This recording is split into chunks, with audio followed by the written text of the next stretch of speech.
Welcome back, viewers. This is Amaye, bringing you another fuzzy tale, this time by Battle Chicken 12. This story is about GMing a really edgy that guy murder hobo who tortures the crap out of the mayor from the Powerpuff Girls and is then brutally executed for his trouble. Well, with an introduction like that, let's get started. I've been addicted to this Reddit for a few days now, and have decided to post a horror story from one of my few stints as a GM. Warning, terrible writing skills, and trigger if you hate torture. I'll start by introducing the cast of this edgy tale. Me, an elf warrior styled after Link from Zelda. I was taking a stint from GMing this week as the normal GM was busy with work. Donnie, an unshamed furry who is playing an anthro wolfman, the type of guy who forces a belch to seem macho. He insists on a crowbar being his weapon in every single game. Dallas, edgelord supreme, overall that guy.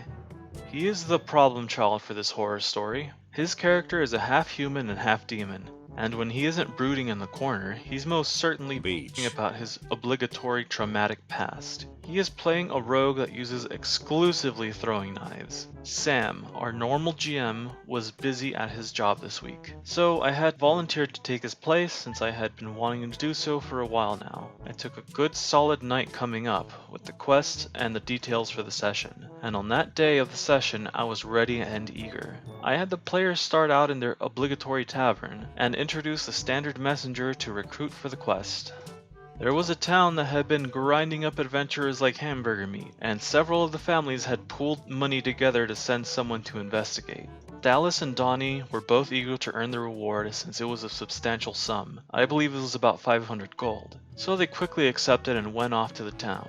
When they arrived, they were greeted eagerly and the villagers threw a feast for them. They thought it was strange, but essentially the villagers' overall tone was, "We haven't had any adventurers in a decade or so, and we're so excited to finally have someone to come help us with our problems."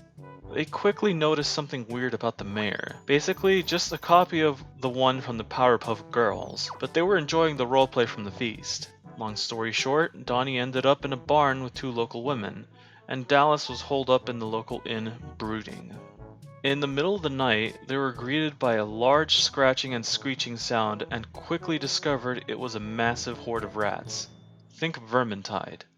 So Dallas just barred his door and waited, while Donnie fought off the women who he had boinked the night before. Dawn comes and everything is normal. They realize that the villagers must be cursed. Thinking that the mayor may have some answers, they go after him and intimidate him after they fail some persuasion checks. He quickly speaks up since Donnie's intimidation stat is high, and Donnie leaves to go find the witch that cursed the townfolk.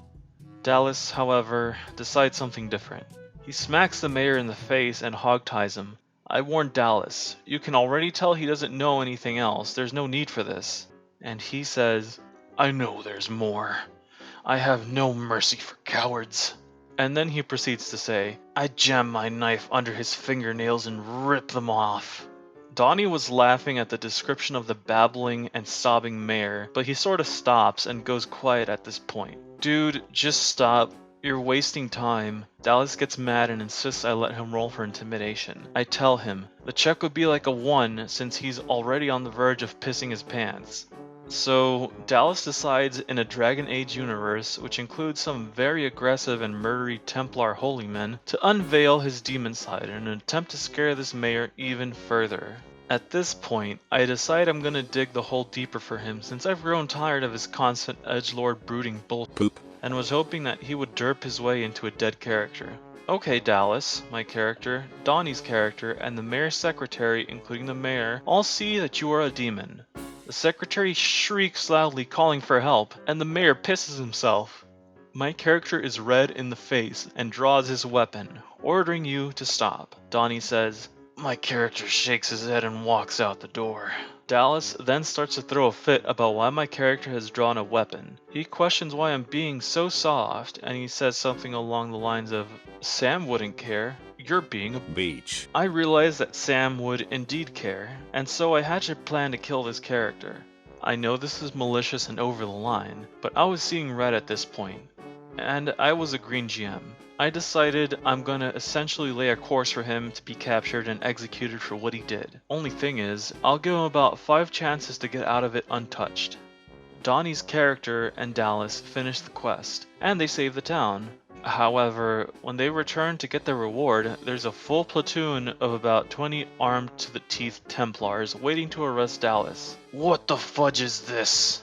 Dallas says angrily. I say it's the Templars that the mayor sent for after being tortured and questioned by a whole demon, and he seems to accept this reasoning. I give him a chance to pass a persuasion check. He refuses and demands a trial, saying he did nothing wrong and saved the town. I give him a chance to escape his binds while being transported to court. He refuses. I give him a chance to be represented by Sam. He had just got off work and joined in, who has a very high persuasion and charisma stat. He refuses. He chooses to represent himself. He makes a nat 1 on his opening statement, and it being a medieval court, the shivering and sobbing mayor on the witness stand essentially ensures that he gets a guilty verdict. Finally, the last chance I give him, I tell him to try and attack the guards before they disable his magic. If he can stun them and run, he might survive. I felt bad about maybe killing him, and was going to intentionally give him the escape. He refuses and says that they won't hang him. He did nothing wrong, he insists. At this point, Donnie and Sam are dying laughing, and Dallas doesn't seem worried. They lead him to the block a la Skyrim style, and he looks out and says, "Sam, Donnie, hurry up and get me down from here." As they shake their heads, Dallas goes quiet, and the executioner essentially laughs and removes his head. The chat goes quiet, and Dallas leaves the room. Sam tells me he's been getting PM'd by Dallas, telling him that I'm a bitch for doing it, and that he didn't do anything wrong. Thankfully, Sam made sure his character stayed dead, and Dallas made a less edgy twin brother for his last one. I felt bad, but I think he relaxed on the torture poop after that. I guess this was lacking on the overall horror, but I essentially got super tired of the constant torture and slaughter and the general murder hobo edginess. Thank you for reading. I didn't expect this to be so long, and I appreciate your time. Alright, so it's obvious this guy crossed the line, and if there's Templars literally all over the city, I think you should be a little bit more careful when you decide to go demon mode. But anyway, thank you for watching, and if you like this video, please make sure to check out our other ones and tune into the next Fuzzy Tale. See you soon.